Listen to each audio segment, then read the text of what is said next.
mu karere ka Nyagatare mu murenge wa Kiyombe, aho bwa mbere mu mateka indege yaguye muri uno murenge ku kibuga cy'amashuri cya Cyondo ahazwi nka Cyondo Secondary School.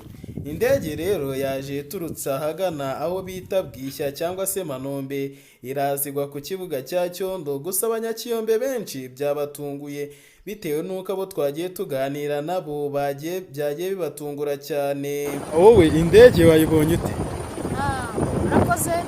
Amazina yanjye nitwa Irakoze Chance, abanuye muri uyu murenge wa Kiyombe, akagari ka Kabungo, umudugudu wa Cyondo.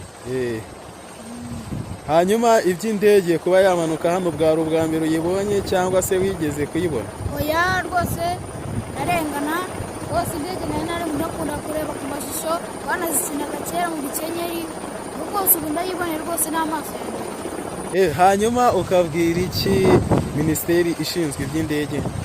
Rwanda Revenue Authority rwose n'ab'ingenzi kuri njye. Indege yaje hano rero wayibonye ute wowe?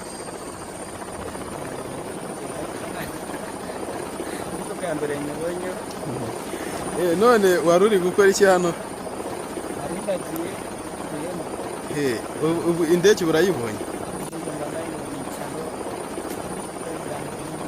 Hano muri uyu murenge wa Kiyombe se ni ubwa mbere haje cyangwa hariho wigeze kuyumva?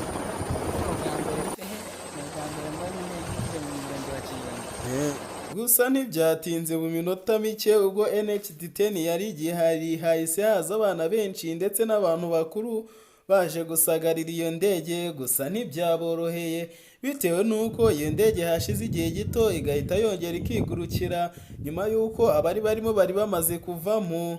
Njye na Ritieri Araniyigena, iyi ni NHD10 TV mu karere ka Nyagatare mu murenge wa Kiyombe.